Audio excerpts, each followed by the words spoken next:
एक बार की बात है कि यशोदा मैया प्रभु श्री कृष्ण के उलाहनों से तंग गई और छड़ी लेकर श्री कृष्ण की ओर दौड़ी। जब प्रभु ने अपनी मैया को क्रोध में देखा तो वह अपना बचाव करने के लिए भागने लगे। भागते भागते श्री कृष्ण एक कुम्हार के पास पहुंचे। कुम्हार तो अपने मिट्टी के घड़े बनाने में व्यस्त था, लेकिन जैसे ही कुम्हार ने श्री कृष्ण को देखा तो वह बहुत प्रसन्न हुआ। कुम्हार जानता था कि श्री कृष्ण साक्षात परमेश्वर हैं। तब प्रभु ने कुम्हार से कहा कि कुम्हार जी, आज मेरी मैया मुझ पर बहुत क्रोधित है। मैया छड़ी लेकर मेरे पीछे आ रही हैं। भैया, मुझे कहीं छुपा लो। तब कुम्हार ने श्री कृष्ण को एक बड़े से मटके के नीचे छिपा दिया। कुछ ही क्षणों में मैया यशोदा भी वहां आ गई और कुम्हार से पूछने लगी, क्यों रे कुम्हार, तूने मेरे कन्हैया को कहीं देखा है क्या? कुम्हार ने कह दिया, नहीं मैया, मैंने कन्हैया को नहीं देखा।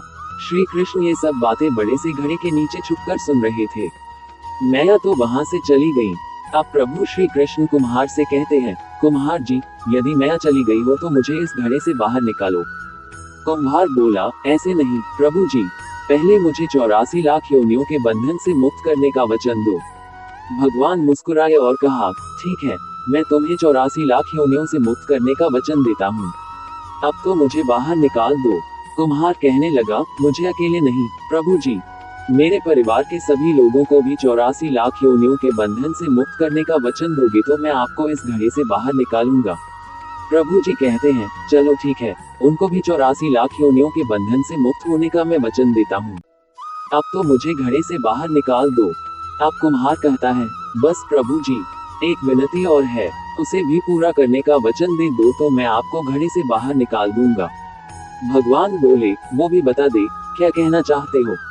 कुम्हार कहने लगा, प्रभु जी, जिस घड़े के नीचे आप छुपे हो उसकी मिट्टी मेरे बैलों के ऊपर लाद के लाई गई है। मेरे इन बैलों को भी 84 के बंधन से मुक्त करने का वचन दो। भगवान ने कुम्हार के प्रेम पर प्रसन्न होकर उन बैलों को भी 84 के बंधन से मुक्त होने का वचन दिया। प्रभु बोले, अब तो तुम्हारी सब इच्छा पूरी हो गई, अब तो मुझे घड़े से बाहर निकाल दो। तब कुम्हार कहता है, अभी नहीं भगवान, बस एक अंतिम इच्छा और है, उसे भी पूरा कर दीजिए, और वो ये है, जो भी प्राणी हम दोनों के बीच के इस संवाद को सुनेगा उसे भी आप 84 लाख योनियों के बंधन से मुक्त करोगे। बस ये वचन दे दो तो मैं आपको इस घड़े से बाहर निकाल दूंगा। कुम्हार के प्रेम भरी बातों को सुनकर प्रभु श्री कृष्ण बहुत खुश हुए और कुम्हार की इस इच्छा को भी पूरा करने का वचन दिया। फिर कुम्हार ने बाल श्री कृष्ण को घड़े से बाहर निकाल दिया। उनके चरणों में साष्टांग प्रणाम किया। प्रभु जी के चरण धोए और चरणामृत पिया। अपनी पूरी झोपड़ी में चरणामृत का छिड़काव किया और प्रभु जी के गले लगाकर इतना रोए कि प्रभु में ही विलीन हो गए।